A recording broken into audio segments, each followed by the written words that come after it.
Hi friends, welcome to Blessy బంగారం. మన యొక్క ఏపీ రాష్ట్ర వ్యాప్తంగా ఉన్నటువంటి డ్వాక్రా అక్క చెల్లెమ్మలకు ఏపీ సీఎం చంద్రబాబు నాయుడు గారు ఒక శుభవార్త తీసుకురాబోతున్నారు. గతంలో అంటే చంద్రబాబు నాయుడు గారు సీఎంగా ఉన్నప్పుడు పసుపు కుంకుమ పథకం ద్వారా రుణమాఫీ అలాగే సెల్ ఫోన్స్ అయితే పంపిణీ చేసేవారు. ఇప్పుడు అదే పథకాన్ని మళ్ళీ రిపీట్ చేయబోతున్నట్లు తెలుస్తోంది. ఈ యొక్క పసుపు కుంకుమ పథకంలో భాగంగా డ్వాక్రా మహిళలకు కొన్ని రకాల ఆర్థిక పరమైన అంశాలతో పాటు సెల్ ఫోన్స్ కూడా ఉచితంగా ఇవ్వడం జరుగుతుంది. సో ఈ పథకానికి సంబంధించిన పూర్తి సమాచారం నేను మీకు తెలియజేస్తాను. మన ఛానల్ని మొదటిసారి చూస్తున్నట్లయితే ప్లీజ్ సబ్స్క్రైబ్ అవర్ ఛానల్. పక్కనే ఉన్న బెల్ ఐకాన్ని ట్యాప్ చేయండి. ఆల్ అనే ఆప్షన్ని యాక్టివేట్ చేసుకోండి. ప్లీజ్ ఫ్రెండ్స్ లైక్ చేయండి. గవర్నమెంట్ నుంచి వచ్చే ప్రతి చిన్న అప్డేట్ ఎప్పటికప్పుడు నేను మీకు తెలియజేస్తూ ఉంటాను. మన యొక్క ఏపీ రాష్ట్ర వ్యాప్తంగా 2014, 2019 వరకు ఏపీ సీఎంగా చంద్రబాబు నాయుడు గారు విధుల్లో ఉన్నప్పుడు పసుపు కుంకుమ పథకం అనేది మన యొక్క సీఎం అయితే తీసుకువచ్చారండి. ఎవరైతే డ్వాక్రా అక్క చెల్లెములు ఉన్నారో వారికి ఆసరాగా ఉంటుందని ఈ పసుపు కుంకుమ పథకాన్ని అయితే తీసుకువచ్చారు. 2018, 2019 సంవత్సరంలో ఈ పథకాన్ని అయితే రిలీజ్ చేశారు.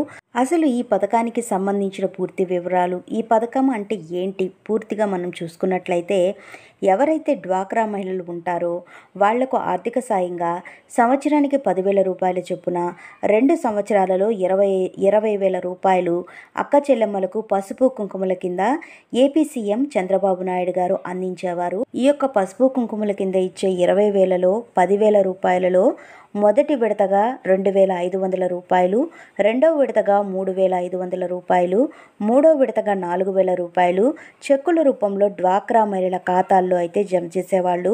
దీంతోపాటు ఉచిత స్మార్ట్ ఫోన్స్ కూడా అందించడం జరిగింది.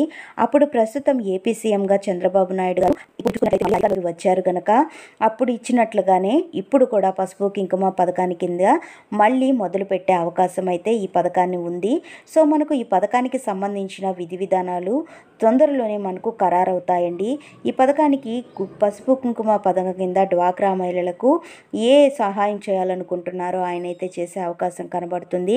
సో ఈ పథకం కావాల్సిన డాక్యుమెంట్స్ ఏంటని చూసుకున్నట్లయితే కనుక Aadhaar card, ration card, pan card, bank యొక్క అకౌంట్ నెంబరు, ఆధార్తో లింక్ అయినటువంటి ఫోన్ నెంబరు, బ్యాంక్ అకౌంట్ని ఆధార్ కార్డుతో లింక్ చేసుకొని తప్పనిసరిగా ఉండాలి. సో ఇవన్నీ తప్పకుండా చేసుకొని ఉండాలి. అలాగే కంపల్సరీ డ్వాక్రా గ్రూపుల్లో సభ్యురాలై ఉండాలి. సో డ్వాక్రా గ్రూపు కలిగినటువంటి మహిళ ఉంటేనే వారికి ఈ పథకం వర్తిస్తుంది. సో ఈ పథకానికి సంబంధించి ఏ చిన్న అప్డేట్ వచ్చినా నేను ఎప్పటికప్పుడు మీకు తెలియజేస్తాను. మరిన్ని వివరాల కోసం, మరిన్ని అప్డేట్స్ కోసం మన బ్లెస్సీ బంగారం ఛానల్ని సబ్స్క్రైబ్ చేసుకోండి. Thank you for watching friends. Thank you.